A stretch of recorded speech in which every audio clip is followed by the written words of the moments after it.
Well, Joe, how many, just to kind of follow up on your background, then, how many businesses have you actually been involved in here in Tucson? I mean, you're pretty much the entrepreneur's entrepreneur. Yeah, so I started my first chain of haircuts or chain of cell phone stores back in 1998 in Tucson with selling out of the trunk of my car, and then opened a store and another store and another store.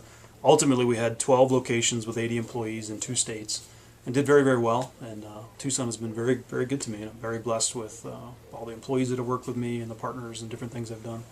After that, I opened up a chain of haircut stores, and we built those from the idea concept to 9 locations in the valley, most of them in Tucson. At that point, we had about 55 employees or so. Started up a trash business, completely unrelated to the other 2, but in that business we had about a dozen employees. I've owned real estate, developed real estate, opened probably 24 stores, gone through the tenant improvement process and the parking calc process, served on the City of Tucson Small Business Commission and the sign code, because that's really where the rubber meets the road, and being at those tables, being able to say, this is what we need to be successful as small business people. So I am someone that takes an idea, brings it to market, goes out and hires people, kind of exactly what you'd want in your community. Safe to say you're a small business expert. Yeah, I got really involved in the Arizona Small Business Association. We're the largest trade associations in the state. We have 11,000 members. I'm their past chair. Got them in the political arena at the state level. I feel if we can get the business climate correct, the small business climate correct, everybody does better.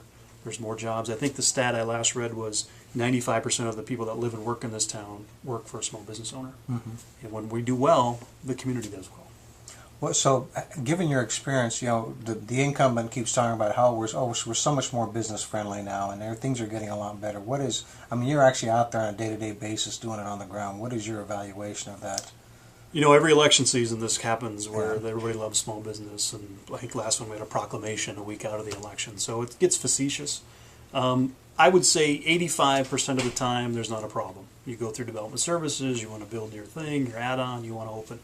But those 15 or 10 or percent or so that have a problem, it's extremely expensive. And in the small business world, time is money. So it makes a lot of folks afraid to step into the pool. You know, we talked to the folks over at Guadalajara Grill trying to put a patio in, and just went through a nightmare there, on and on. But again, 85%, maybe 90%, that's fine. But those ones that get sideways, it gets really hairy. What's always frustrated me as a small vocal minority can come in and really make a project derail. And that's unfortunate that there's not the leadership of someone that can say, well, you may not like this, but this is important for the overall health of our community. And we've seen a lot of examples of that just recently here in Tucson. Yeah, this morning's paper was the Grand Canyon University discussion, which we've chronicled and I watched from many, many angles. They had an opportunity to open up in Tucson, probably a $100 million investment, 1,000 high-paying jobs, a bunch of students. It would revitalize that part of Tucson, and it got derailed by a small group. Grand Canyon announced this morning they're going to expand up in the Phoenix area, up in the East Valley, probably Mesa, instead of Tucson.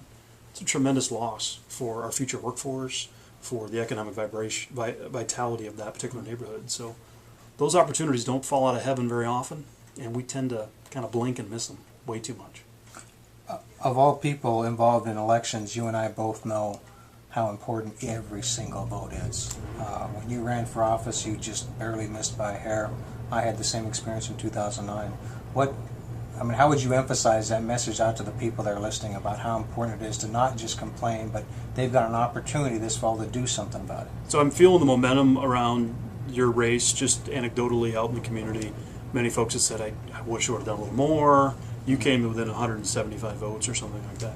And that's when people start doing the soul searching and saying, geez, if I had just walked one more time or wrote an extra check or told a neighbor or sent an email out to a friend or a family member about Ben, we could have actually changed the election. So I think your race out of 78,000 or wherever the votes cast, 76,000, to miss it by 170 tells a lot. That change in direction could change the direction of this community for my kids and my kids' kids.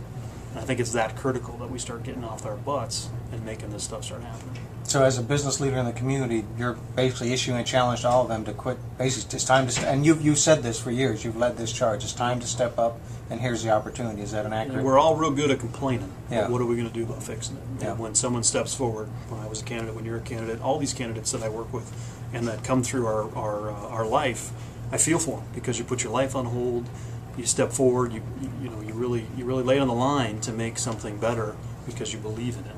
And the least we could do is write a check or show up or send an email or just do a little extra to get that message out.